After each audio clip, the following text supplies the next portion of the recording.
Don't find all of them shook.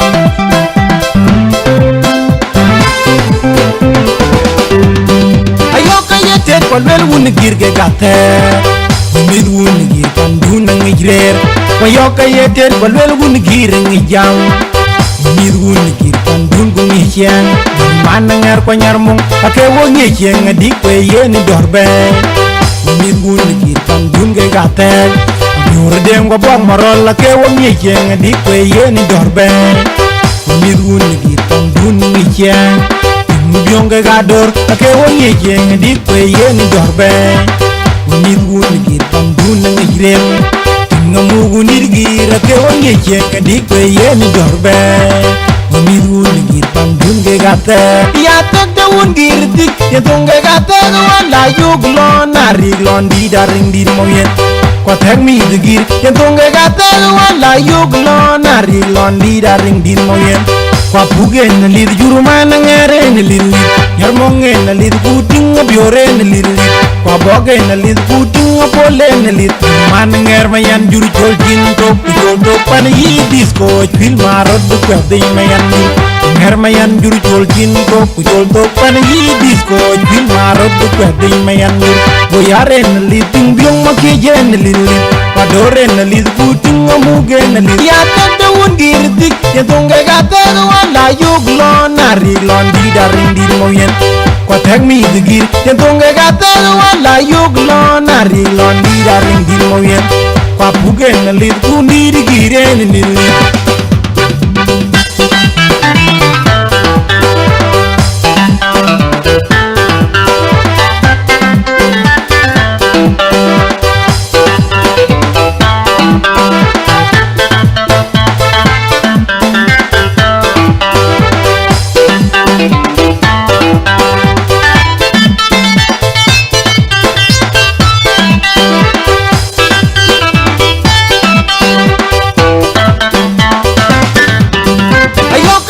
palwel wun girge gate.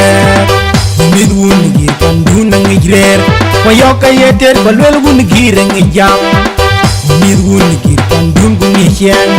Manangar kwanyarmung ake wongichen ngadik we yeni dorbe.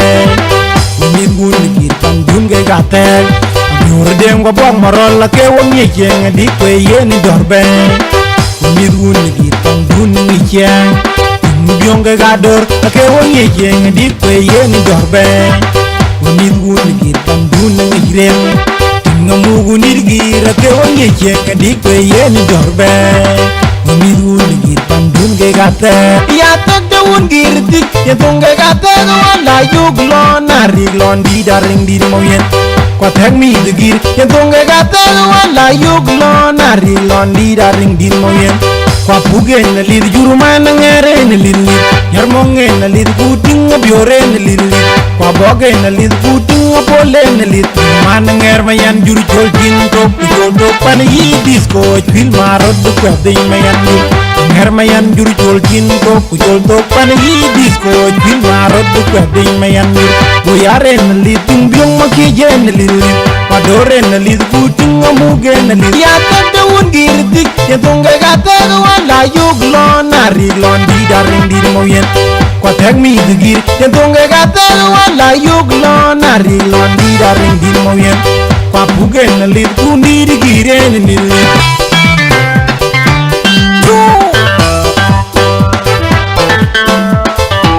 no fan wala biar chuk ki jolang yi jilway kwa tek bai jol tegi ni jam hey bai jol tegi no fan wala biar chuk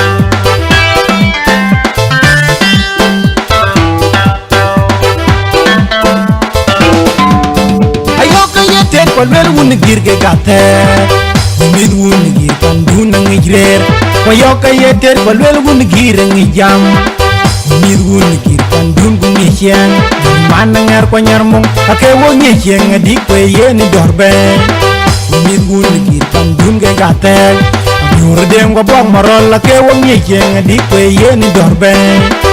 Mid wun gir pandun ngichen. Mubionga gador ake wonye jeng di kwe yen dorbe Unid wun gir pandun ngirem Tinga mugu nirgir ake wonye jeng di kwe yen dorbe Unid wun gir pandun ge gate Ya tek de wun gir dik ya tunge gate wala yug lon nari lon di daring di moyen Kwa tek mi de gir ya tunge gate wala yug lon nari lon di daring di moyen Kwa puge na lid juruma na ngere na lid Yarmonge na lid kuting biore na lid Kwa boge na lid kuting pole na lid Man nger mayan juru chol jintok Jintok pan yi disco Chil marot duka ding mayan juru Nger mayan juru chol jintok Jintok pan yi disco Chil marot duka ding mayan juru Boyare na lid ting biong makije na lid Padore na lid kuting amuge na lid Ya tante wun girtik Ya tunga gata la yug lon nari lon di daring di moyen Kwa tek mi de gir ya tunga gata la yug lon nari lon di daring di moyen Kwa puge na lid kundi di gire ni ni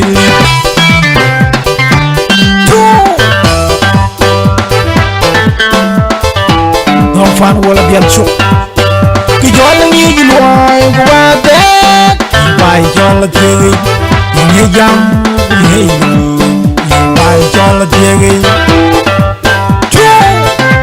Don fan wala bial chok Kwa tek Kin bai jol tegi Nye jam Nye